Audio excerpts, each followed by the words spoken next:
أوصيكم وإياي ونفسي بتقوى الله وقد فاز المتقون وقد فاز المتقون. أعوذ بالله من الشيطان الرجيم.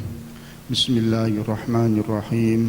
قل هو الله أحد الله الصمد لم يلد ولم يولد ولم يكن له كفوا أحد. أما بعد أوصيكم وإياي ونفسي بتقوى الله وقد فاز المتقون وقد فاز المتقون.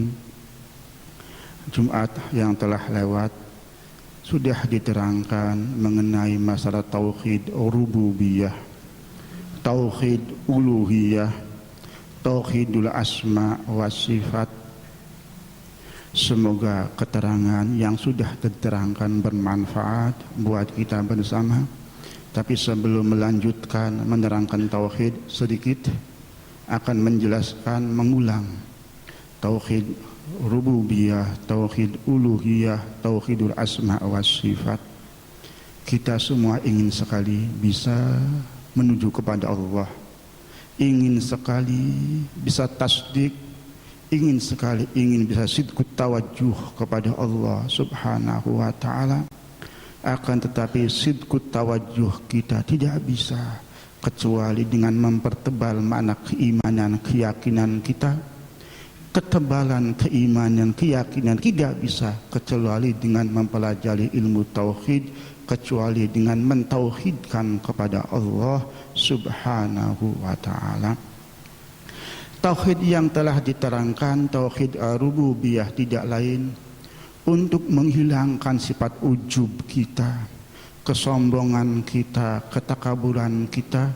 Sebab di tauhid rububiyah kita memahami Al-Khaliq huwallah, Al-Malik huwallah, Al-Mudabbir huwallah, yang menciptakan kita, pekerjaan kita, memberikan rezeki kepada kita, yang memiliki dunia seisinya, langit seisinya, yang mengatur segalanya hanya Allah.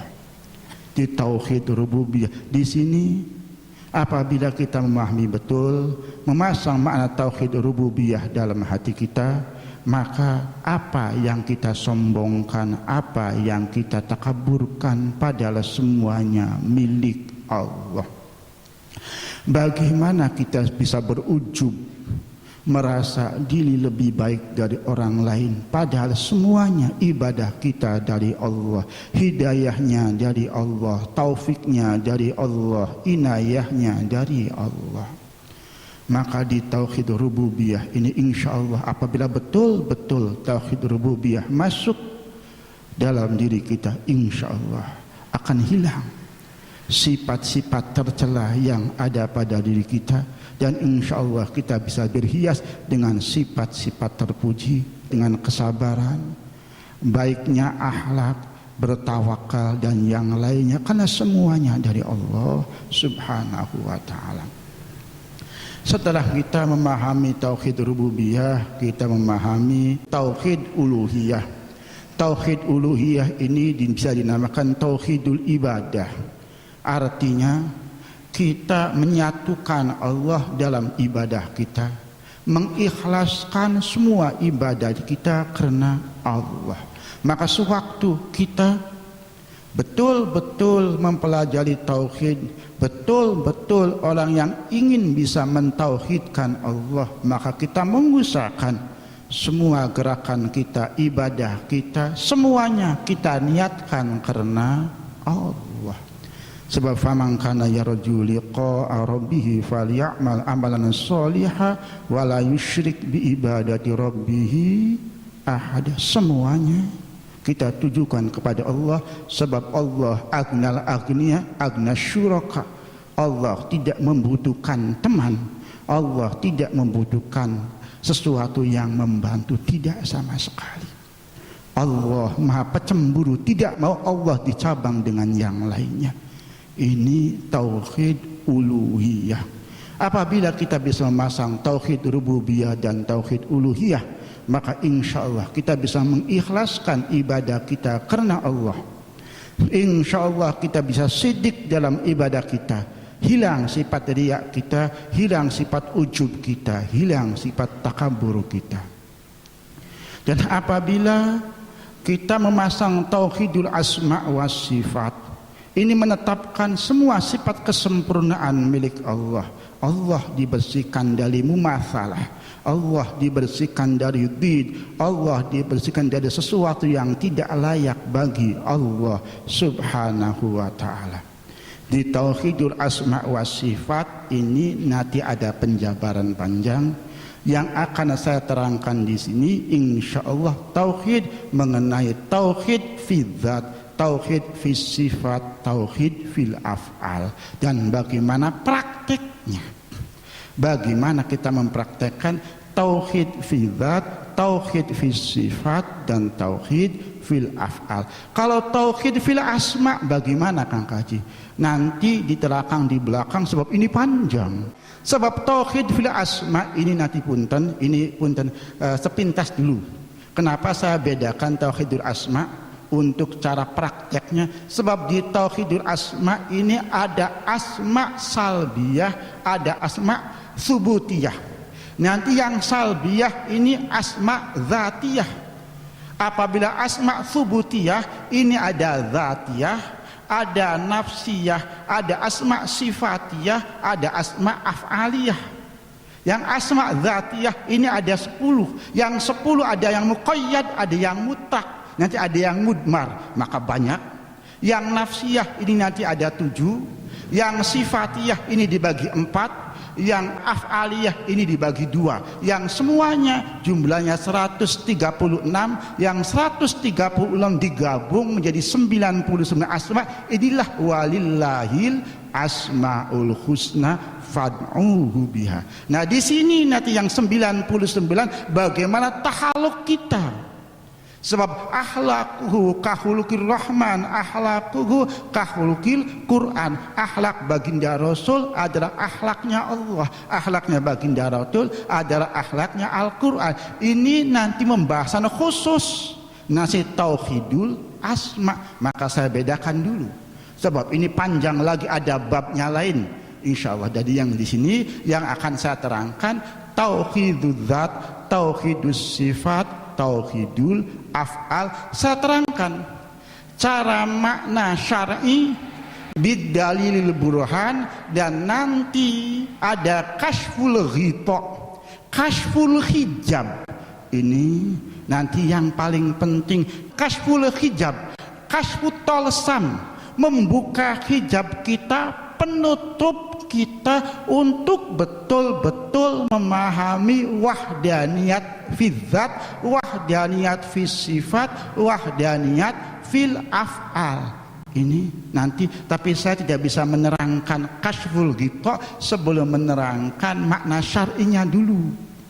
Maka ini saya terangkan makna syar'inya. Setelah faham, waktu masih ada, insya Allah saya jabarkan makna hakikinya untuk dipasang di tingkah laku kita. Kenapa membahas makna hakiki pada wahdaniyat fi dzat, fi sifat, fil af'al? Karena seperti ini, punten. Sewaktu kita memasang tauhid rububiyah, hilang ujub kita, hilang takabur kita, hilang kesombongan kita. Sewaktu kita memasang tauhid uluhiyah, hilang riya kita, tidak ikhlas kita, usahakan ikhlas kepada Allah subhanahu wa ta'ala. Sewaktu memasang tauhidul asma wa sifat, kita memahami keagungan, kesempurnaan Allah subhanahu wa ta'ala. Yang jadi pertanyaan, bagaimana kita bisa mengenal diri sendiri? Padahal man arafa nafsah faqad arafa rabbah. Bagaimana kita bisa mengenal? Nah, supaya kita bisa mengenal, inilah pembahasan wahdaniyat fi dzat, fi sifat wal af'al, tapi bi kashfil ghita. Nanti kita membuka penutup dengan membuka tolsam yang menutupi kita sampai kita tidak memahami, tidak mengerti hakikat zat sifat Allah subhanahu wa ta'ala. Padahal di kita semua ini ada sir zat Allah, sir sifat Allah, sir af'al Allah. Kenapa kita tidak memahami? Kenapa kita tidak mengerti? Karena ada ghito, ada hijab yang menutup kita. Hijabnya dari kita sendiri, bukan dari Allah. Sebab Allah ghayatul zuhur. Allah azharu min kulli syai' fi kulli syai' bi kulli syai'. Allah begitu terangnya, begitu jelasnya. Tapi kita sendiri yang menutup diri sampai kita tidak mengenal Allah Subhanahu wa ta'ala. Ini yang akan saya terangkan mengenai wahdaniyat fi dzat, fi sifat wal af'al. Untuk keterangan syar'inya di kitab Al-Qistasul Mustaqim sudah saya catatkan di surat Al-Ikhlas. Saya bacakan halaman 98 yang tadi dibagikan, sudah saya catatkan. Ini saya menerangkan syar'inya dulu, nanti akan saya menerangkan nanti bagaimana makna hakikinya untuk penjabarannya. Punten, sewaktu nanti dijabarkan, dibuka hijab kita, punten, ini belum tauhidus syuhud wal iyan, belum. Ini masuk ke fikrah dan masuk ke nadhrah. Sewaktu dibuka hijab, ini belum syuhud, belum. Kita belum mengerti, tapi masuk ke fikrah, masuk ke nadhrah. Fikrah dan nadhrah keterangannya ada di An-Nas terakhir. Fikrah kita berfikir yang bisa membuahkan ilmu, nadhrah berfikir yang bisa membuahkan syuhud wal iyan. Belum tauhid syuhud wal iyan, nanti ada lagi. Maka ini punten, harus satu persatu kita terangkan supaya mengerti betul kepada Allah Subhanahu wa ta'ala. Punten, sebelum saya melanjutkan makna tauhid, Masya Allah, kita sering sekali kita ini Masya Allah tanpa disadari betul, diakui tidak diakui, kita mengaku betul-betul telah beriman kepada Allah, meyakini hukum-hukum Allah, meyakini janji-janji Allah Subhanahu wa ta'ala. Kita Masya Allah, anggapan kita sudah bisa mentauhidkan kepada Allah Subhanahu wa ta'ala. Padahal jauh sekali kita ini bisa mentauhidkan kepada Allah Subhanahu wa ta'ala. Kalau kita mentauhidkan Allah Subhanahu wa ta'ala, contoh, kita diomelin, kita dihujat, kita marah. Apakah betul orang yang marah, orang yang kesinggung bisa mentauhidkan Allah? Tidak jawabannya. Sebab sewaktu bisa mentauhidkan Allah, semua af'al dari siapa? Dari Allah. Sebab sewaktu semua af'al dari Allah, akan kita menerima semua yang Allah berikan kepada kita. Ini nanti saya buka hijabnya. Saya buka hijabnya bagaimana kita memahami, mentauhidkan. Nanti ini bisa ada ukuran kita mentauhidkan Allah atau tidak. Iman kita, tauhid kita sekedar ilmu atau rusuh dalam hati atau rusuh dalam tingkah laku kita. Nanti ini pembahasannya di Kasyful Ghita. Maka ini punten, nggak apa-apa saya panjangkan sedikit. Nanti waktunya punten, minta waktu agak panjang. Ini gambaran Kasyful Ghita. Saya punten cerita sedikit. Saya dongeng Kasyful Ghita. Ini ada dua teman. Yang satu namanya Kang Adna, yang satu namanya Kang A'la. Satu namanya Kang Adna, yang satu namanya Kang A'la. Kang A'la ini bertanya kepada Kang Adna, Kang Adna, kenapa Kang Adna tidak marah sewaktu dikatakan Kang Adna sebagai Dajjal dan Iblis? Kenapa, alasannya apa? Kata Kang A'la kepada Kang Adna. Dijawab oleh Kang Adna, alhamdulillah, dengan adanya nama ini saya mendapatkan obat. Kata Kang Adna, loh kenapa? Kata Kang A'la, mendapatkan obat, saya dari dulu mencari obat untuk bisa mengobati hawa nafsu dan nafsu saya. kata Kang Adna. Sampai sekarang, sampai sebelum ada julukan itu, saya nggak mengerti bagaimana untuk mujahadah memerangi nafsu dan hawa nafsu saya. Saya nggak mengerti. Karena apa? Bagaimana saya mujahadah kepada nafsu? Saya anggap nafsu ini baik, badan saya yang saya jaga dan yang lainnya. Bagaimana saya bisa punten mujahadah memerangi nafsu dan hawa nafsu saya? Ini kata Kang Adna. Oh begitu. Jadi bagaimana untuk cara menjadi obatnya julukan umpama Dajjal dan Iblis ini? Obatnya seperti ini. Ini punten makul sekali kata Kang Adna. Makulnya seperti apa? Kita sebagai manusia ini ada penyakit dalam dan penyakit luar. Penyakit dalam nafsu dan hawa nafsu. Penyakit luar iblis atau setan dan harta benda atau mar'ah. Ini penyakit luar. Sewaktu penyakit ini dari luar, dari setan, maka setan ini bisa kita hijab, bisa kita tutup dengan berzikir kepada Allah. Sewaktu berzikir, maka setan ini khannas, akan ngumpet, akan bersembunyi sewaktu manusia berzikir. Sewaktu hawa nafsu manusia berzikir, membaca ta'awudz, Masya Allah, tetap saja hawa nafsu bergejolak. Maka sewaktu hawa nafsu seperti ini, maka ittifaq cara ulama, nafsu ini lebih jelek daripada setan, nafsu lebih jelek daripada iblis. Betul tidak Kang A'la? Katakan betul, nafsu ini lebih jelek daripada setan, lebih jelek daripada iblis. Apabila nafsu ini lebih jelek daripada setan dan iblis, julukan yang pantas apa yang lebih jelek dari iblis dan setan? Tidak lain Dajjal.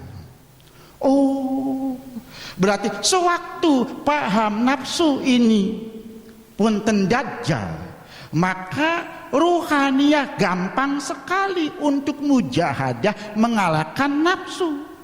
Bagaimana kata Kang A'la cara mengalahkannya? Contoh, apabila badan kita ini ada dua bagian. Ada ruhaniyah, ada jismaniyah. Jismaniyah inilah nafsu dan isi hawa nafsu. Sewaktu ruhaniyah ini mengerti jismaniyah ini Dajjal umpama, maka sewaktu Dajjal ini mengajak kejelekan, maka punten nafsu ini tidak mau mengikuti karena yang mengajak Dajjal. Sewaktu nafsu ini punten mengajak macam-macam, ruhaniyah ini paham yang mengajak ini iblis, maka gampang untuk menghindar, gampang untuk memerangi, memusuhi nafsu dan hawa nafsu sendiri. Inilah obat yang paling manjur. Apabila kita menganggap nafsu kita rofik kita, mursyid kita, guru kita, orang yang harus kita sanjung, sewaktu nafsu kita mengajak kejelekan, sewaktu nafsu kita punten mengajak yang tidak-tidak, kita gampang untuk mengikutinya karena menganggap baik nafsu kita dan hawa nafsu kita. Disinilah inilah kasyful ghita, inilah kasyful hijab. Kita sewaktu ada panggilan nama iblis dan Dajjal baru mengerti, oh berarti nafsu kita, hawa nafsu kita betul, tidak salah. Itulah iblis kita, itulah Dajjal kita. Maka kata Kang Adna, biasa ngomong sama Kang A'la, Kang A'la tolong titip salam kepada yang mengatakan Dajjal dan iblis dengan salam penghormatan dan salam takzim, dan punten titipkan matur nuwun saya kepada orang yang mengatakan seperti itu. Karena apa? Telah membuka kasyful hijab, telah memerangi, telah memahami hakikat dari nafsu, hakikat dari hawa nafsu. Disinilah mengerti, Masya Allah. Maka kenapa mesti marah? Kenapa mesti punten tidak diterimakan? Padahal ini yang lagi kita cari obatnya. Kita ini lagi ingin bisa mengalahkan nafsu, ingin bisa mengalahkan hawa nafsu.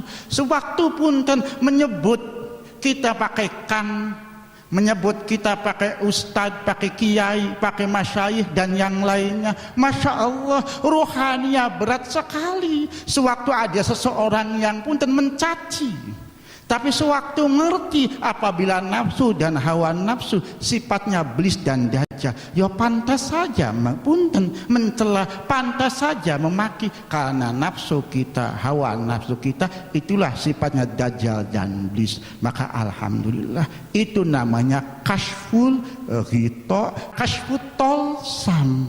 Itu bermanfaat sekali. Nanti semuanya di tauhid seperti ini. Jadi bagaimana kita bisa marah, bagaimana kita bisa seperti ini, padahal obat yang paling manjur itu buat kita mengalahkan nafsu. Pantas Sayyidina Ali mengatakan, saya telah mencerai nafsu saya, hawa nafsu saya dengan tolak 3. Karena apa? Memahami sekali Sayyidina Ali kepada kedudukan nafsu dan kedudukan hawa nafsu. Maka masya Allah, di sini sebenarnya apabila betul kita memahami ilmiah kepada Allah, maka insya Allah bagaimanapun juga yang jatuh kepada kulla qabihin yang akan keluar dari kita, insya Allah kulla malihin, sesuatu yang berbuah kebaikan, sesuatu yang bermanfaat buat kita. Ini tidak lain nanti dipasang untuk bisa memaham tauhid kepada Allah, untuk bisa kasyful ghita ini. Di sini nanti di tauhid akan diterangkan bagaimana cara membuka hijab kita, supaya kita mengerti bagaimana bisa mentauhidkan fi dzat, fi sifat, fil af'al, dan untuk bisa memasang pada tingkah laku kita, supaya bagaimana kita mengerti, memahami tauhid. Apabila kita mengerti makna tauhid fi dzat, fi sifat, fil af'al, maka kita akan mengerti semuanya dari Allah. Izin Allah subhanahu wa ta'ala. Sebab wallahu khalaqakum wa ma ta'malun. Tidak ada yang bisa menciptakan kita, menciptakan pekerjaan kita. Orang lain punten tidak bisa mencaci kita dan yang lainnya kecuali dari izin Allah. Kenapa? Sesuatu yang dari izin Allah kita mesti marah. Kenapa? Yang sesuatu dari Allah mesti kita nggak terima. Apabila seperti ini, mana tauhid kita? Mana tauhid kita?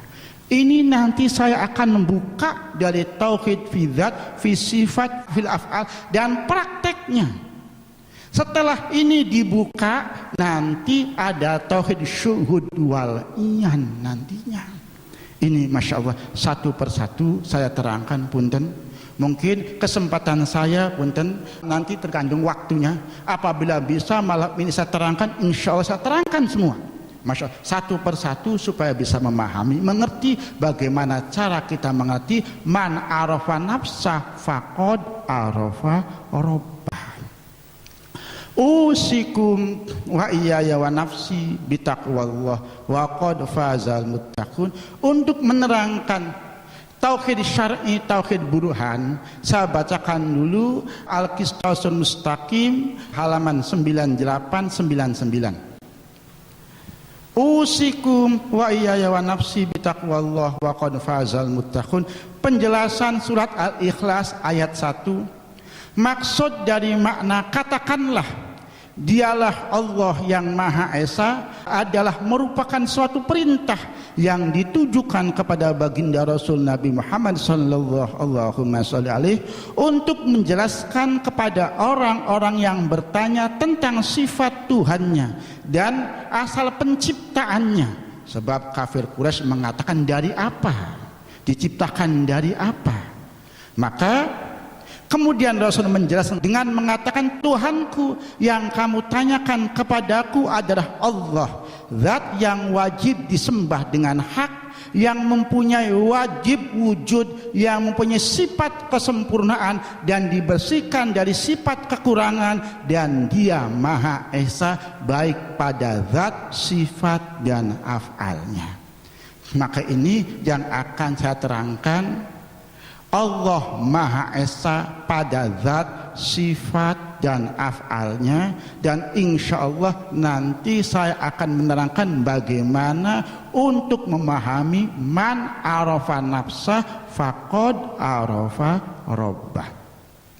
Di sini diterangkan yang dimaksud esa dalam zatnya, ini punten tauhid burhan, tauhid syar'i, yaitu zat Allah tidak tersusun dari beberapa bagian dan tidak ada zat yang menyamai zat Allah. Maka keesaan Allah dan zat menolak dua kam, dua terbilang, yaitu kam muttasil fi zat, yaitu zat Allah tersusun dari beberapa bagian, ini ditolak dari keesaan Allah pada zat. Kam munfasil fi zat, zat Allah ada yang menyamai, ini juga ditolak. Ini saya terangkan. Wahdaniyat fi zat, wahdaniyat fi zat ini esanya Allah dalam zatnya Allah. Artinya Allah ini tidak tersusun dari beberapa bagian, tidak tersusun dari beberapa juz. Artinya Allah tidak tersusun dari daging, darah, umpama tulang, tidak tersusun dari tangan, tidak tersusun dari kaki dan yang lain. Allah dibebaskan dari tersusun dari kam. Allah disepikan, dibebaskan dari tersusun. Artinya punten, Allah subhanahu wa ta'ala zat yang maha esa, tidak tersusun dari apapun, tidak terbagi dengan apapun. Allah subhanahu wa ta'ala ini harus difahami. Dan yang nomor dua, makna dari wahdaniyat fi zat, tidak ada zat yang menyamai zatnya Allah subhanahu wa ta'ala. Tidak ada zat yang menyamai zat Allah subhanahu wa ta'ala. Maka di sini, maka kita harus memahami, kita harus mengerti. Nanti apabila kita membaca dari depan, apabila ada sesuatu dalam Al-Quran seperti yadullahi fawqa aydihim atau seterusnya, ini ulama berbeda pendapat antara ahli salaf dan ahli kholaf. Menurut sebagian ahli salaf menetapkan apa yang ada dalam Al-Quran dengan menghilangkan kaifa dan tasbih. Artinya pemahamannya seperti itu yang pasti. Tidak ada yang menyerupai Allah, yang menyamai Allah. Ini yang pasti. Pemahaman tidak tahu kecuali Allah subhanahu wa ta'ala. Ini ulama salaf, ini keterangannya ada di depan. Ulama khalaf menafsiri yadullah, ini kudratullah dan seterusnya. Maka tidak ada sesuatu pun yang menyamai kepada Allah, dan zat Allah tidak tersusun dari beberapa juz. Ini faham tidak? Ini bisa dibaca nanti pentingnya kasful ghita di tauhid wahdan fi zat ini, tapi saya tidak bisa menerangkan kecuali saya bacakan dulu supaya sewaktu kita menerangkan mana hakiki sholat, kita tahu secara sholat lahir dulu. Jangan sampai kita paham hakiki tidak paham syar'i nanti zindik. Jadi sebelum menerangkan makna hakikat, kita harus memahami makna syariatnya dulu. Ini faham? Jadi wahdaniyat fi zat bisa difaham. Kedua, yang dimaksud keesaan Allah dalam sifat, yaitu sifat Allah yang satu dalam nama dan makna, seperti kudrat, iradat, ilmu, hayat dan lainnya, semuanya hanya satu dan tidak terbilang. Dalam arti Allah menciptakan alam semesta, baik siang atau malam, fakir atau kaya, pintar atau sombong, semuanya dengan kudrat dan iradat yang satu. Jadi sewaktu Allah menciptakan orang kaya dengan kudratnya Allah, orang fakir dan kudrat itu, orang yang punten yang lainnya dengan kudrat itu punten, tidak terbagi. Artinya sewaktu Allah menciptakan orang fakir umpama dengan kudrat yang satu, orang kaya dengan kudrat yang lain, tidak seperti ini. Semua satu alam semesta Allah menciptakan dan mengirodatkan dengan sifat yang satu. Ini pun dan harus difahami. Nanti penjabarannya seperti apa, cara makna hakikinya, maka ini nanti di kasful niqab, kasful ghita nantinya. Ini ada penjabarannya. Dan tidak ada sifat yang menyamai sifatnya Allah Subhanahu wa taala dalam hakikatnya, walaupun ada yang menyamai sifat Allah dengan sekedar namanya. Seperti manusia mempunyai kudrat, iradat dan yang lainnya, ini tidak membahayakan. Karena apa? Kudrat yang kita miliki itu tidak seperti kudrat yang Allah punya. Kudrat kita hadis, beda dengan kudrat Allah Subhanahu wa taala. Ini bisa difaham? Usikum wa iyaya wa nafsi bitaqwallah wa qad fazal muttaqun. Yang nomor 3, yang dimaksud keesaan Allah dalam af'al atau pekerjaan, yaitu selain Allah tidak mempunyai pekerjaan, dan pekerjaan Allah tidak dibantu oleh siapapun. Ini punya supaya gampang. Kamu tasil dan kamu fasil saya nafikan dulu, nanti penjabarannya di bawah. Di af'al ini ulama berbeda pendapat masalah kamu tasil, cuman saya artikan melalui ulama yang dinafikan supaya pemahamannya gampang. Wahdaniyat fil af'al ini punten, jangan sampai diartikan selain Allah mempunyai pekerjaan tapi tidak seperti pekerjaannya Allah. Ini penafsiran yang salah. Penafsiran wahdaniyat fil af'al ini punten, sama sekali tidak ada pekerjaan kecuali pekerjaan Allah. Punten, sama sekali tidak ada pekerjaan kecuali pekerjaan Allah. Tidak bisa ditafsiri, tidak ada pekerjaan yang menyamai pekerjaan Allah. Ini penafsiran yang salah. Sebab apabila ditafsiri dengan ini masih ada pekerjaan selain pekerjaan Allah tapi tidak menyamai Allah, maka makna yang hak selain Allah tidak mempunyai pekerjaan. Wallahu khalaqakum wa ma ta'malun. Kita yang menciptakan Allah, yang punten bikinan Allah, pekerjaan kitanya bikinan Allah. Ini maksud dari wahdaniyat fil af'al. Kang Kaji, masalah tawasul, masalah yang lainnya ada, tinggal baca di kitab Al-Qisṭasul Mustaqim penafsiran ayat 2 Allahus Somad, nanti sudah dijelaskan dalam kitab Al-Qisṭasul Mustaqim, nanti dibaca saja. Ini apabila mempertanyakan seperti itu. Usikum wa iyaya wa nafsi bitaqwallah wa qad fazal muttaqun. Jadi wahdaniyat fil af'al ini artinya selain Allah tidak mempunyai pekerjaan. Maka apabila penafsirannya ini, maka menafikan kamun fasil fil af'al. Menafikan apa? Selain Allah punya pekerjaan. Ini dinafikan dengan wahdaniyat fil af'al yang diartikan dengan selain Allah tidak mempunyai pekerjaan. Dan wahdaniyat fil af'al mempunyai arti pekerjaan Allah tidak dibantu dengan yang lain.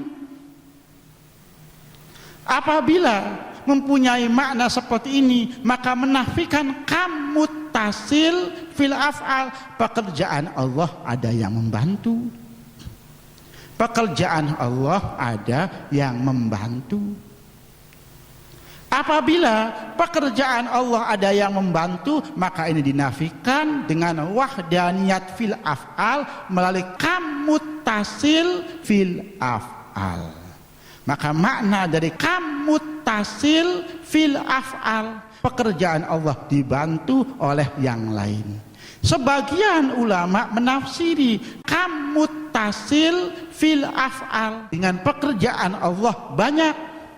Apabila ditafsiri dengan pekerjaan Allah banyak, maka ini tidak dinafikan dari wahdaniyat fil af'al. Emang af'al Allah banyak, menciptakan, menjadikan, mematikan dan yang lainnya, semuanya af'al Allah.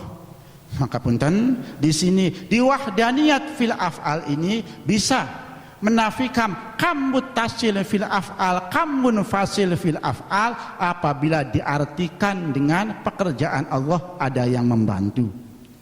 dan bisa menafikan kamun fasil, bukan kamu tasil fil af'al. Apabila kamu tasil diartikan pekerjaan Allah banyak. Ini bisa difaham atau tidak? Ini bisa difaham? Punten, apabila kurang faham, kurang mengerti masalah ini, bisa dibaca di kitab Al-Qistasul Mustaqim jilid 2 halaman 98 halaman 99. Ini nanti punten penjelasannya terang, dalil-dalilnya seperti apa. Ini punten, ini bisa dimengerti. Dan Masya Allah, ini saya akan melanjutkan menerangkan Kashful Ghita. Punten, bagaimana kita bisa memahami, bisa mengerti man arafa nafsah faqad arafa rabbah melalui tauhid wahdaniyat fi dzat fi sifat fil af'al. Punten, Kang Kaji, kenapa mesti ada tutup yang mesti dibuka? Kenapa mesti seperti ini? Ini punten, saya terangkan. Ini saya terangkan dulu. Usikum wa iyaya wa nafsi bitaqwallah wa qad fazal muttaqun. Karena seperti ini, sewaktu awal ruhaniyah kita diciptakan oleh Allah Subhanahu wa taala, sebelum menciptakan jisim, sebelum menciptakan badan kita, ruhaniyah kita begitu bermakrifat kepada Allah, begitu mengerti Allah, begitu tunduk kepada Allah Subhanahu wa ta'ala. Gampang, kita yang lihatnya juga gampang, punten pengertiannya juga gampang, sewaktu ruhaniyah ini belum tercampur dengan jisim.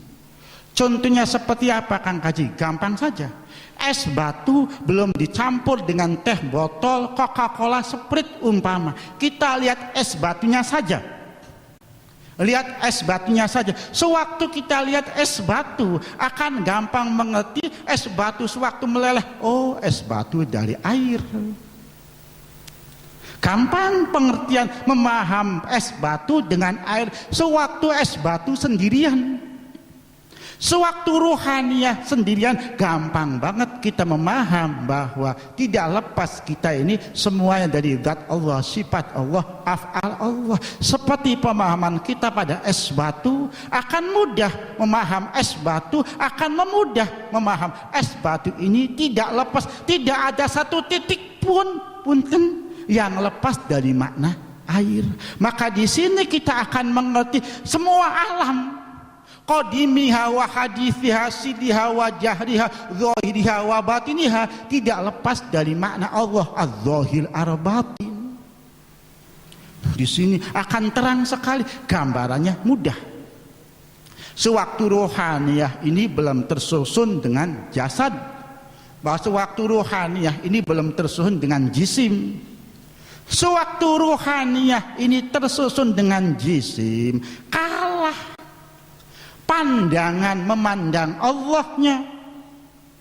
Ruhaniyah ini ikut kepada jisim, pandangannya pandangan jisim. Sewaktu pandangan jisim, maka jatuhlah wal asri innal insana lafi khusrin illal ladzina amanu.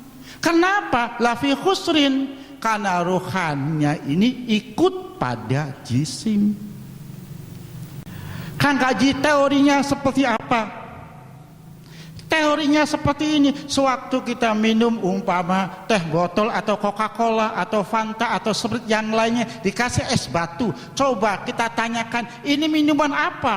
Bukan es batu dengan Sprite, tapi dikatakan ini Sprite, ini Coca-Cola, nama es batunya hilang. Sewaktu kita tersusun ruhaniyah dengan jasad kita, asma Allah, faham Allahnya hilang. Karena inilah Sprite, Coca-Cola, inilah yang dinamakan hijab. Sprite, Coca-Cola, Fanta, inilah yang dinamakan hijab, sampai tidak mengerti es batu, karena sudah tersusun dengan yang lainnya. Ini nanti akan kita buka Bagaimana supaya kita bisa mengerti Allah? Maka fadzakir fa inna dzikra tanfa'ul mu'minin. Maka berilah peringatan.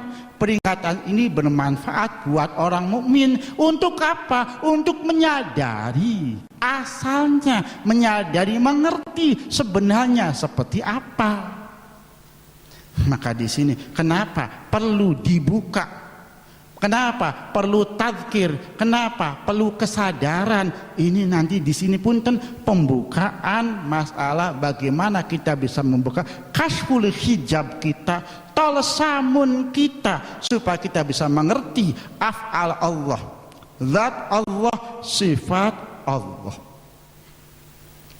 Usikum wa iyaya wa nafsi bitaqwallah. Wa qad fazal muttaqun, wa qad fazal muttaqun. Saya bacakan dulu. Ilam anal haqqa jalla jalaluhu auda fi hadzal adami asrar dzatihi wa sifatihi wa af'alihi lakin khujiba dzalika bi hikmatihi wa qahrihi. Allah Subhanahu wa taala menitipkan kepada manusia sir zatnya, sifatnya, af'alnya, akan tetapi semuanya tertutup, terhijab dengan hikmah Allah, sifat qahar Allah Subhanahu wa taala. Tutup ini yang dinamakan talsaman wa hijaban masturo. Yang tertutup namanya kanzul maknun atau kanzul madfun. Yang tertutup, maka ini punten kita ingin membuka tolsam hijaban masturo kita untuk memperoleh kanzun maknun atau kanzun khofiyan. Ini jadi kita untuk bisa membuka hijab kita sampai kita mengenal, mengerti mutiara, mengerti sesuatu yang agung, yang tersimpan, yang tertutup oleh hijab kita sendiri. Ini usikum wa iyaya wa nafsi bitaqwallah wa qad fazal muttaqun. Akan tetapi punten, saya tidak menerangkan ini dulu, sebab ini tempatnya fitnah. Ini tempatnya Masya Allah. Sewaktu menerangkan seperti ini, yang mendengar orang yang punten perjalanan, tapi perjalanannya dari kitab, dari guru yang tidak zaukiyah, tidak suhbati rijal, maka mengatakan Kang Kaji beli benar. Sebab apa? Membuka hijab, membuka ilmu sir dan yang lainnya. Ini orang yang tidak suhbatur rijal, ini orang yang tidak ada zaukiyah dalam perjalanan kepada Allah Subhanahu wa taala. Maka saya akan menerangkan punten membuka sir seperti apa. Sewaktu punten ada seseorang umpama Rafiq kepada temannya menceritakan masalah baginda Rasul, ru'yah dengan baginda Rasul dan yang lainnya, katanya ini membuka sir, membuka rahasia. Batal apanya? Membuka apanya? Apabila membuka sir, kenapa di afdhalus sholawat diterangkan? Apabila membuka sir, kenapa di sa'adatud darain diterangkan? Apabila membuka sir, kenapa di Tabaqatul Kubra diterangkan? Apabila membuka sir, sampai Imam Ahmad bin Hambal menceritakan, saya bertemu Allah mimpi 99 kali. Apabila mimpi lagi, saya akan tanya kepada Allah, menerangkan bertemu dengan Allah diterangkan. Apabila ini sir, kenapa di Minanul Kubro kalangan Imam Sya'rani saya bertemu dengan Allah 5 kali, bertemu dengan baginda Rasul seperti ini, kenapa diterangkan? Sewaktu apabila ini sir, kenapa Imam Suyuti menerangkan saya 70 kali lebih bertemu dengan baginda Rasul yaqadzatan, kenapa diterangkan? Apabila ini sir yang harus disimpan, punten Syekhuna al-Kiram, orang yang agung umpama punten Habib Abdullah bin Faqih yaqadzatan 200 kali kepada baginda Rasul, semua santrinya mengerti semua, kenapa diterangkan? Apabila ini sir. Masya Allah, harus difahami, harus diberti mana kedudukan sir, mana yang harus disimpan, ini harus mengerti. Punten saya pribadi, punten Syekhuna Al-Kiram mungkin sewaktu yang bareng dengan saya di Lasem akan mengerti. Sewaktu Syekhuna Al-Kiram Syekh Hakim Al-Asimi menulis masalah tidak bolehnya ta'adudur Jum'ah, Syekh Hakim selalu menerangkan tulisan ini sudah 10 kali saya tanyakan kepada baginda Nabiyullah Khidir alaihi salam. Sekali tiap pengajian diterangkan seperti apabila ini sir, kenapa diterangkan? Masya Allah, Masya Allah. Harus mengerti kedudukan sir di mana, ada izni wa tamkinnya di mana. Ini harus mengerti. Maka sewaktu tidak ada suhbah, maka ini diributkan membuka sir dan yang lainnya. Masya Allah, ini ilmu syar'i. Ini bukan termasuk ilmu hakiki, masih jauh dari mana ilmu sir, masih jauh. Masya Allah, Masya Allah. Imam Sya'rani, apalagi Syekh Ibrahim Al-Jili dalam kitabnya Insanul Kamil membuka ghita, kasyaf dan yang lainnya, menerangkan alam kursi, roh mahfud dan yang lain. Apabila ini sir, kenapa ditulis dalam kitab Insanul Kamil? Kenapa? Seperti Masya Allah Imam Ibn Arabi Al-Hatimi, kenapa ditulis dalam Fususul Hikam atau Futuhatul Makkiyah, membuka hijab semua tauhid kepada dibuka, diterangkan. Kenapa diterangkan? Apabila ini sir. Orang yang semua agung, ini kutub-kutub, mengerti rahasia Allah mana? Mengerti. Masya Allah, subhanallah. Apabila kitab yang kecil Khazinatul Asrar Syekh Haqqi An-Nazili di akhir Khazinatul Asrar menerangkan bagaimana yaqadhatnya dengan baginda Rasul langsung. Masya Allah, sewaktu memaham kepada Allah Subhanahu wa Ta'ala melalui baginda Rasul sallallahu alaihi wasallam. Kenapa? Punten, sewaktu saya bertemu dengan masyayikh Syekhut Tarbiyah, saya tidak aneh. Sewaktu Syekhuna mengatakan, tadi baru saja baginda Rasul datang. Syekhuna biasa seperti ini. Kenapa Syekhuna menerangkan seperti ini? Maka orang yang menerangkan masalah punten dengan baginda Rasul ini kasbusir umpama, ini orang yang tidak ada suhbah dengan bangsa rijal, orang yang tidak mengerti perjalanan kepada Allah Subhanahu wa Ta'ala. Sebab punten, rahasianya mursyid kepada murid ini alaqah, ini irtibat, menyambung antara mursyid dengan murid. Ini apabila punten perjalanan syekh, kejadiannya diceritakan. Contoh seperti ini, apabila kita menceritakan Imam Syafi'i, Imam Sya'rani dan yang lainnya, yang ada pengertian dari kita, pemahaman. Sewaktu kita mencari Syekhuna Al-Kiram bahwa seperti ini kejadiannya, seperti ini bukan sekedar pemahaman tapi faid yang bangsa Rabbani dari mursyid ke muridnya, maka akan dimudahkan murid ini memahami, mengerti apa yang diceritakan oleh gurunya. Sewaktu guru ini menceritakan masalah liqa dengan baginda Rasul, maka akan mudah sekali murid liqa dengan baginda Rasul. Sewaktu guru gampang menerangkan liqa dengan bangsa Malak, maka murid ini gampang bertemu dengan bangsa Malak. Inilah faid yang bangsa Rabbani. Ini tidak bisa menceritakan seperti ini kecuali bil idni wat tamkin, ada irsyad dari masyayikhnya. Ini bukan satu sir, bukan. Lain lagi banyak masalah sir punten. Apabila menceritakan baginda Rasul, ini jadi diributkan, subhanallah. Kitabnya banyak yang menceritakan seperti ini. Apabila orang bersuhbah kepada masyayikh, maka akan mengerti betul. Contoh seperti ini, waktu zaman Mbah Fakih Muqaddam, ini ada seseorang yang punten mengatakan kepada Mbah Fakih Muqaddam, Mbah Fakih, khodam panjenengan telah meninggal. Mbah Fakih diam. Setelah agak sedikit lama Mbah Fakih jawab, tidak, khodam saya tidak meninggal. Kata orang yang mengatakan, betul, khodam panjenengan telah meninggal. Kata Mbah Fakih dengan mudahnya, tidak meninggal. Tahunya dari mana panjenengan khodam panjenengan tidak meninggal? Karena saya melihat di surga tidak ada murid saya haram masuk neraka. Kata Mbah Fakih Muqaddam. Ini apabila ini sir, kenapa diterangkan? Dikitabkan dalam kitab umum, diterangkan dalam umum. Kenapa? Maka sir ini ada ukurannya.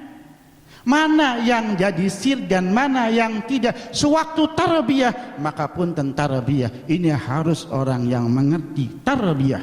Guru torekot harus mengerti kadar guru torekot. Sewaktu kita mendidik masyayikh harus mengerti makom masyayikh seperti izinnya seperti apa.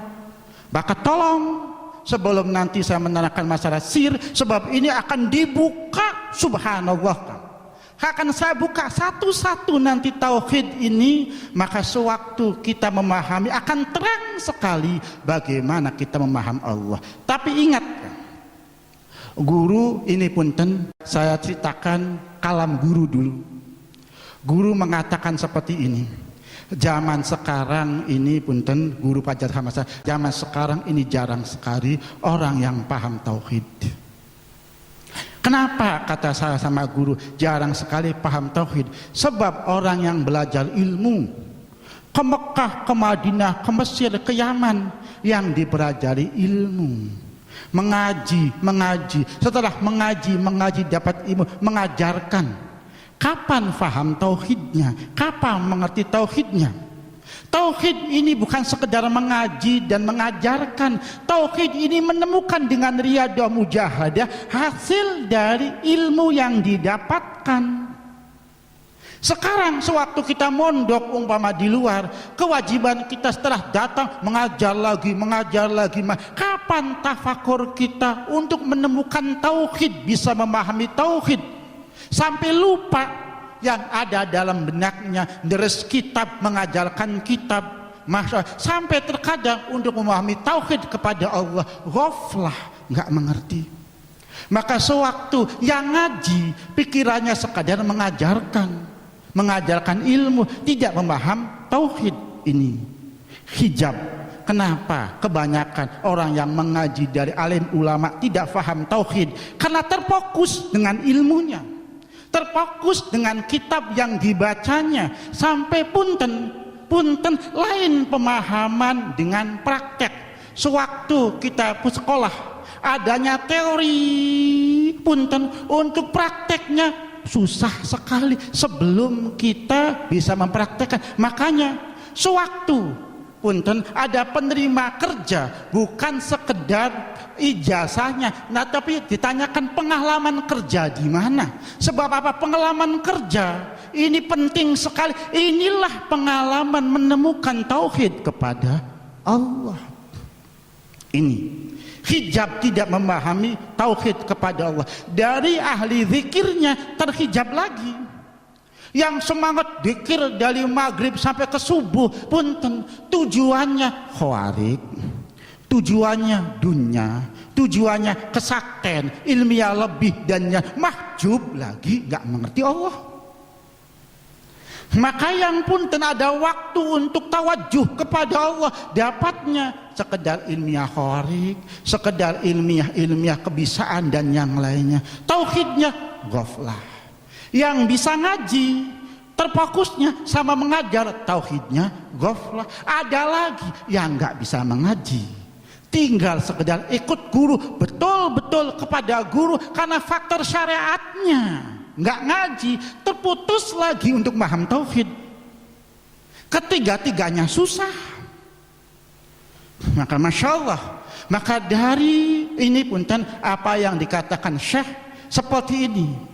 Maka masya Allah, kejadian yang ada, torekot kita masuk sudah 15 tahun, kita masuk 20 tahun, tapi mengenal Allah tidak. Kita mempelajari umpama dalail solawat kepada baginda Rasul, ibadah solawat selalu 20.000, 50.000, punten 15 tahun mengenal baginda Rasul tidak. Kenapa? Emang bukan ingin mengerti. Yang diinginkan khawarik, yang kebisaan dan yang lainnya ghaflah. Kita ingin mengerti, paham kepada Allah, padahal terang sekali untuk kita memaham tauhid, walladzina amanu asyaddu hubbalillah. Para masyayikh menafsiri walladzina amanu asyaddu hubbalillah ini seperti ini. Nanti saya praktekkan. Walladzina amanu asyaddu, orang-orang yang beriman ini lebih dalam mujahadah, keinginan, semangatnya. Hubban lillah, lebih dalam mahabbahnya kepada Allah. Apabila kita mengenal Allah, nanti saya praktekkan, tidak ada mahabbah, tidak ada setrum batin, tidak ada sir, tidak ada rahasia yang masuk dalam hati apabila tidak ada mahabbah lebih kepada Allah. Lillah, kepasrahan kita kepada Allah, lebih pasrahnya kita kepada Allah. Sewaktu tidak ada pasrah lebih kepada Allah, kita paham Allah, tapi tidak ada greget, tidak ada sir, tidak ada makna yang kita dapatkan dengan kita memaham Allah. Kapan kita memaham Allah akan bisa mengagungkan Allah? Kapan kita memaham Allah akan bisa hormat kepada Allah? Kapan kita memaham Allah akan bisa tunduk kepada Allah? Punten, harus ada asyaddu hubbal lillah. Ini maka modal nanti punten jujur percuma saya terangkan nanti buka kasful gitu apabila tidak ada mahabbah lebih dalam hati, keinginan lebih dalam hati, keikhlasan lebih dalam hati kepada Allah, tidak ada, percuma. Sama nanti seperti perjalanan kita nulis, contoh yang mudah. Sewaktu kita mengenal af'al Allah, semuanya dari Allah, maka kita akan mengenal di tumbuh-tumbuhan ini semuanya tidak lepas dari af'al Allah, sifat Allah, zat Allah.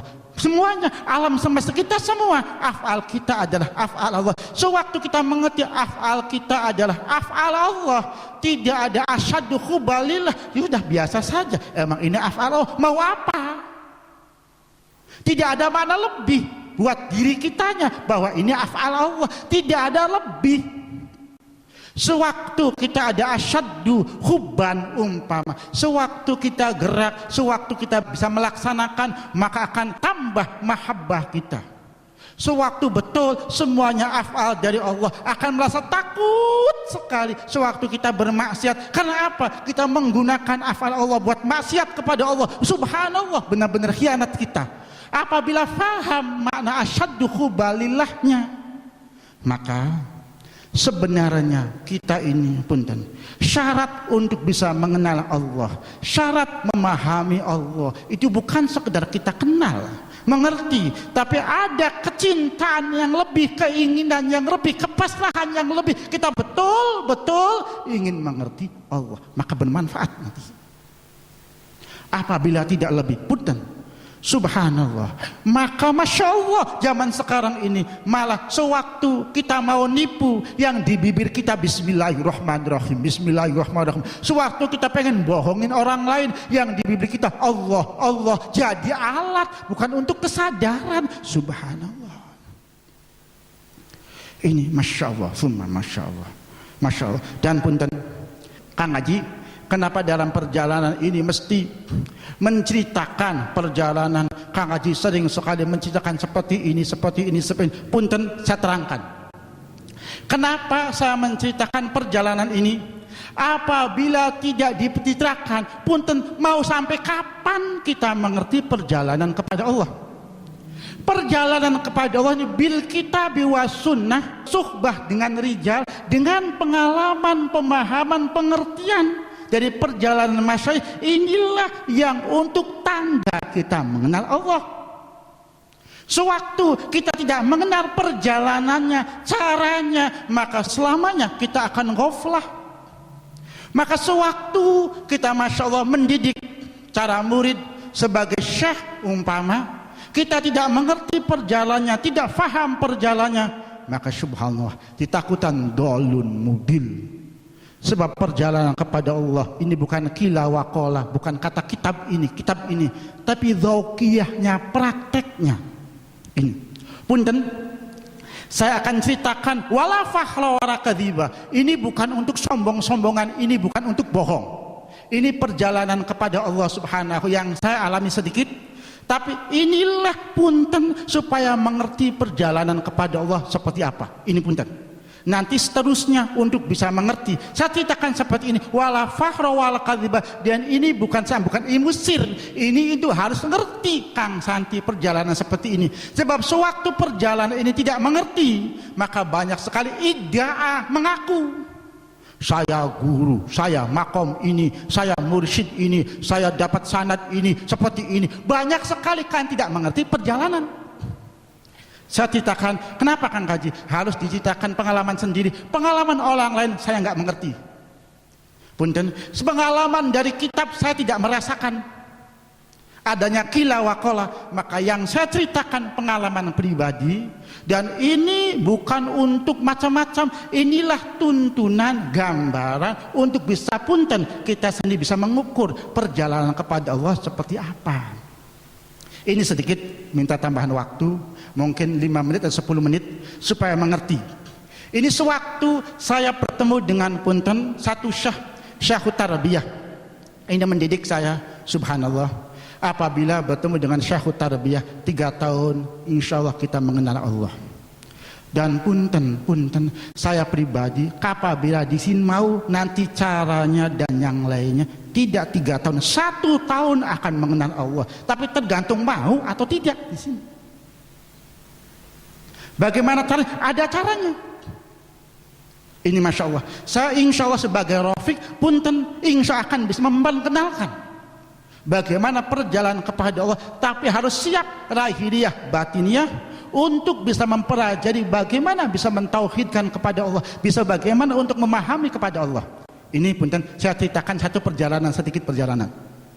Wala fakhra wala kidziba, bukan untuk mensombongkan, tapi ini untuk irsyad, untuk tadkid buat kita bersama. Sewaktu saya ada tarbiyah dengan masyayikh, ini punten pada waktu itu punten ini saya lagi banyak kathratul liqa dengan baginda Rasul pada waktu itu.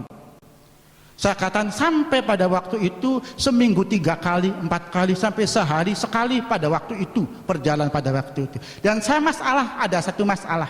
Saya tanyakan kepada Syekh yang punten, Syekh ini jawab satu, Kang Kaji durung duwe iman. Karena Kang Kaji punten imannya belum rusuh dalam hati, pantas seperti ini. Kalau iman Kang Kaji sudah ada dalam hati, nggak akan terjadi seperti ini. Pada waktu itu saya bingung, sombongnya saya harus iman seperti apa? Saya tiap malamnya bisa bertemu dengan baginda Rasul, tapi dikatakan iman belum masuk. Ternyata betul apa yang dikatakan guru. Maka di sini bisa diketahui liqa dengan baginda Rasul ini tahapan yang paling awal sekali. Belum menginjak ilmiah sir, belum, masih jauh sekali. Dan perjalanan ini berlanjut saya dalam didikan cara masyayikh sampai saya menemui satu keadaan yang masya Allah akal pikiran lahiriah batinnya kita sudah nikmat dengan Allah. Masya Allah, semuanya nikmat dengan Allah. Saya tidak berpikir apapun, tidak ingin apapun kecuali dengan Allah. Saya utarakan kepada Syekh. Syekh marah besar. Kata Syekh, Kang Kaji, kamu jangan sombong jadi orang. Kamu ini belum ada satu perjalanan pun kepada Allah. Masih jauh kamu menuju kepada Allah. Masih jauh, harus semangat. Harus ingin bisa diterima oleh Allah. Masih jauh sekali. Kapan bisa punten bisa diterima oleh Allah? Sewaktu semua alam sudah bersaksi bahwa anta habibullah, itu baru bisa diterima oleh Allah Subhanahu wa taala. Baru kita merasa punten sudah bisa bertemu dengan Allah, bisa munajat dengan Allah Subhanahu wa taala. Sewaktu sekedar baru rasa belum apa-apa, itu guru. Dan terus perjalanan masya Allah masih jauh sekali. Saya katakan itulah perjalanan kepada Allah. Maka saya punten jauh sekali dari makom mursyid, jauh sekali dari makom orang-orang yang tinggi. Karena apa? Kata guru, kata ini belum ada dalam awal perjalanan kepada Allah. Kapan betul-betul perjalanan kepada Allah? Sewaktu semua alam sudah menyaksikan bahwa anta habibullah, bumi, langit, angin semua sudah bersaksi, inilah perjalanan kepada Allah. Ini perjalanan zauqiyah.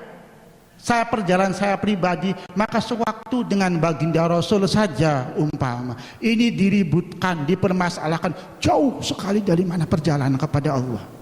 Sewaktu memahami alam nar, alam jannah, tobakohnya sama dan yang lainnya diributkan, jauh sekali dari makna perjalanan kepada Allah Subhanahu wa Ta'ala, jauh sekali. Maka Masya Allah harus difahami, harus dimengerti. Sewaktu kita punya guru, harusnya guru yang punten, mursyid, meninggikan, maka guru mursyid ini guru yang melupakan segalanya, semuanya Allah. Maka guru umpama yang masih berkecimpung dalam keributan pangkat, kedudukan dan yang lainnya, berkecimpung dengan demo dan yang lainnya, punten, bagaimana menjadi guru mursyid? Bagaimana telah memahami Allah Subhanahu wa Ta'ala? Maka di sini bisa diukur ukuran mursyid seperti apa. Di sini bisa diukur bagaimana memahami kepada Allah. Maka insya Allah nanti punten mungkin minggu depan saya kasyful ghita. Ini bukan ilmu sir, baru masih Masya Allah, masih kulitnya tauhid yang saya buka masih jauh sekali. Nanti dengan tauhid hakikinya, tauhid syuhud wal iyannya saja baru gambaran dalam, belum isinya. Maka ini bukan ilmu sir sama sekali, bukan. Maka ini harus difahami. Apabila mengatakan ilmu buka sir dan yang lain, apabila nanti tauhid tidak dibuka sama sekali, punten, dikatakan ini tidak boleh dibuka, punten, pengen sampai kapan kita paham tauhid? Apakah disimpan supaya saya menjadi orang yang punten, cuma saya saja yang mengerti, supaya dianggap mursyid, yang lain jangan sampai mengerti? Apa seperti itu? Jelek sekali pemikiran kita. Maka harus mengerti tauhid ini supaya kita orang awam mengerti bagaimana kita memahami tauhid kepada Allah, memasang tauhid kepada Allah, supaya mengerti betul bagaimana hijab kita.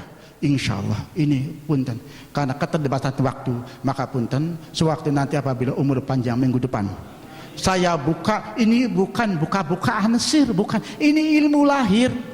Emang ilmu seperti ini dianggap sir apabila bandingannya ilmu fikih, ilmu tauhid. Karena ilmu tasawuf ini adalah hatinya tauhid, hatinya fikih, otomatis sir. Maka sewaktu pembahasan ilmu tasawuf bukan sir, bukan apa ini. Emang dibanding fikih dengan tauhid, tasawuf adalah sir. Karena hatinya ilmu ibadah ini tasawuf, emang sir. Sewaktu kita ngajinya ilmu tasawuf, ya harus paham ilmiah seperti ini. Makpunten, ini insya Allah. Kenapa saya terangkan seperti ini? Karena Masya Allah, tolong punten, zaman sekarang ini lagi banyaknya torekoh, lagi banyaknya perjalanan kepada Allah. Sewaktu kita tidak mengerti perjalanan kepada Allah, mursyid yang kita ikuti dan yang lainnya, Masya Allah, maka yang ada punten hubungannya dengan duniawiyah, pangkat, kedudukan dan yang lainnya. Pada semua perjalanan tidak ada yang hubungan dengan perjalanan ini, hubungannya dengan mengenal Allah, mentauhidkan Allah. Semuanya dilepaskan kepada Allah untuk mengenal Allah, apapun bentuknya, untuk mengenal Allah. Jadi punten, saya terangkan seperti ini. Kenapa saya mulai dulu seperti ini? Kalau yang akan diterangkan ini Masya Allah nanti minggu depan, saya satu persatu dari tauhid syar'inya saya buka hijabnya. Jadi satu persatu, kenapa kita tertutup hijab? Alasannya apa? Hijab kita di mana? Nah setelah ini kita akan tauhid hakikinya.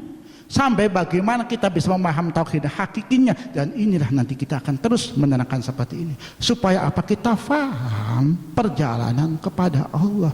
Punten Kang, Masya Allah, kita ini sering membuang waktu banyak ingin perjalanan kepada Allah. 20 tahun kita masuk torekoh, mengenal Allah saja belum. Subhanallah. Kita 15 tahun untuk kita amalia umpama dari dalail dan yang lainnya, sholawat, mengenal baginda Rasulullah saja belum. Padahal sewaktu kita fi talbiyati syekhin mursyidin, 1 tahun sampai 3 tahun kita akan mengenal Allah, kita akan mengenal baginda Rasulullah sallallahu alaihi. Maka tolong punten ngaji dulu, terus ngaji untuk bisa mengenal, untuk bisa memahami. Apabila enggak mengaji kita susah untuk mengenal Allah. Setelah kita mengenal Allah, memahami baginda Rasul, maka kita masuk kepada thariqah apapun, insya Allah gampang kita akan mengenal kepada Allah, gampang kita akan tersambung dengan thariqah apapun. Tapi sewaktu kita tidak mengenal, sampai kapan kita bisa mengenal kepada Allah Subhanahu wa ta'ala?